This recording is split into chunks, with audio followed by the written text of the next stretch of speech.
नमस्कार दोस्तों। वैसे तो यूनान में बहुत से युद्ध हुए, लेकिन पर्शिया के खिलाफ 300 यूनानी सैनिकों के साथ लड़े गए युद्ध की कहानी लोग आज भी नहीं भूले। इस युद्ध में पर्शिया ने एक विशाल सेना के साथ यूनान पर हमला कर दिया। इस युद्ध को बैटल ऑफ थर्मोपाइली के नाम से भी जाना जाता है। थर्मोपाइली का युद्ध ईस्ट मिडिल यूनान के थर्मोपाइली नामक स्थान पर मैराथन युद्ध के 10 वर्ष बाद 480 ईस्वी पूर्व में हुआ था। थर्मोपाइली का युद्ध पूर्ण रूप से फारस वासियों की ओर से यूनान वासियों पर लादा गया था। इस युद्ध का एकमात्र कारण फारस की मैराथन युद्ध में हार था। उन्हें यूनान वालों से बदला लेना था। दोस्तों, अगर आपको मैराथन युद्ध की जानकारी नहीं है और उसके बारे में जानना चाहते हैं तो हमारे चैनल पर दिए हुए वीडियो से मैराथन युद्ध के बारे में जान सकते हैं। फारस के राजा जक्सीस ने इस युद्ध की भरपूर तैयारी की थी। 2 लाख सैनिकों की विशाल सेना के साथ फारस के राजा जक्सीस ने यूनान के चप्पे चप्पे को रोंद डालने और अपने अधीन कर लेने का बीड़ा उठाया था। दूसरी ओर स्पार्टन्स भी तैयार थे अपने देश को बचाने के लिए। स्पार्टन्स को यूनान की सबसे ताकतवर सेना का हिस्सा माना जाता था। इस लड़ाई में केवल 300 स्पार्टन सैनिक शामिल थे, लेकिन वे अकेले नहीं थे, क्योंकि स्पार्टन्स ने अन्य ग्रीक राज्यों के साथ गठबंधन किया था। ऐसा माना जाता है कि प्राचीन यूनानियों की संख्या 7000 के करीब थी। स्पार्टन्स क्रूर योद्धा थे, जिन्हें कभी भी आत्मसमर्पण न करने या कमजोरी नहीं दिखाने के लिए जाना जाता था। फारस के राजा जक्सीस ने विशाल समुद्री बेड़े से 3 दिन की लंबी यात्रा करके अगस्त 480 ईस्वी पूर्व में आर्टिमिजियम के तट पर अपने जहाजी बेड़ा उतारा था। युद्ध करने से पहले जक्सीस ने स्पार्टा राजा लियोनार्डिस को अपनी बाहों का आत्मसमर्पण करने के लिए कहा। लियोनार्डिस ने प्रसिद्ध रूप से उत्तर दिया, आओ और उन्हें ले जाओ। जक्सीस ने ऐसा ही करने का इरादा किया और इस तरह थर्मोपाइली की ओर बढ़ गए। पर्शियन सेना के जहाज तट पर आ गए थे। लियोनार्डिस और उसके सिपाही इसी का इंतजार कर रहे थे। जहाजों से एक एक करके सैनिक उतरने लगे। जक्सीस की सेना में न सिर्फ पर्शियन थे, बल्कि दुनिया के अलग अलग हिस्सों से आए सैनिक भी थे। युद्ध मैदान पर आते ही पर्शियन सेना ने स्पार्टन्स को हथियार डालने और झुकने की सलाह दी। लियोनार्डिस ने इसका जवाब देते हुए कहा, स्पार्टन्स झुकने के लिए नहीं आए हैं, जीतने के लिए आए हैं। यह सुनकर जक्सीस आग बबूला हो गया। इसके बाद जक्सीस ने जंग का आगाज कर दिया और उसकी सेना थर्मोपाइली की ओर बढ़ने लगी, जहां स्पार्टा की सेना उसका बेसब्री से इंतजार कर रही थी।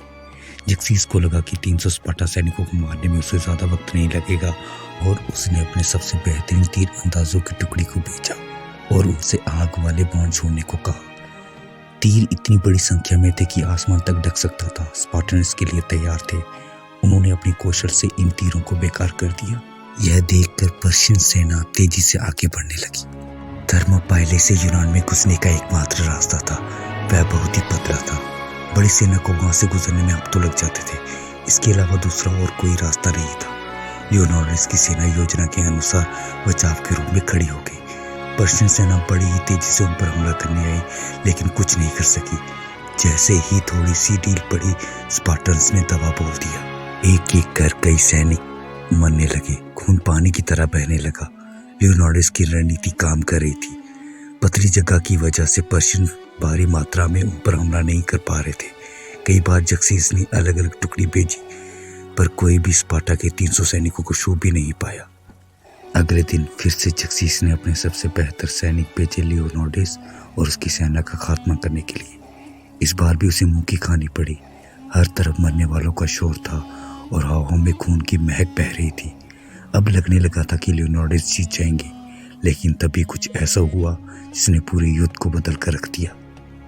लियोनार्डिस की योजना ने पहली बार तो अच्छे से काम किया, लेकिन वह नहीं जानता था कि पहाड़ों पर थर्मोपाइली के पश्चिम में एक मार्ग है जो दुश्मन को तट के साथ यूनान में दाखिल कर सकता है।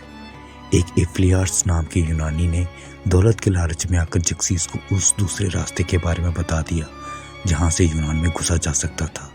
उसने तुरंत अपने तीर अंदाजों को उस गुप्त रास्ते के बारे में बताया और तेजी से घुसने का आदेश दे दिया। लियोनार्डिस ने अपने सहयोगियों से कहा कि यदि वो चाहते हैं तो वो युद्ध छोड़ सकते हैं। कई यूनानियों ने इस प्रस्ताव को माना और भागे। लगभग 2000 सैनिक जीवन के अंत तक लड़ने के लिए लियोनार्डिस के साथ बने रहे।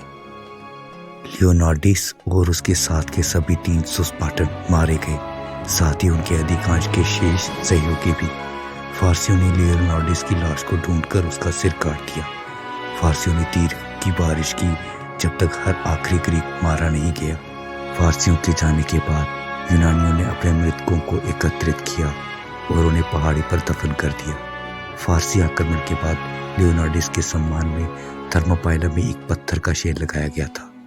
लड़ाई के 40 साल बाद लियोनार्डिस की हड्डियां स्पार्टा में लौट आईं, जहां उन्हें पूरे सम्मान के साथ दफनाया गया। यह युद्ध विश्व के सबसे बड़े युद्धों की गिनती में आता है।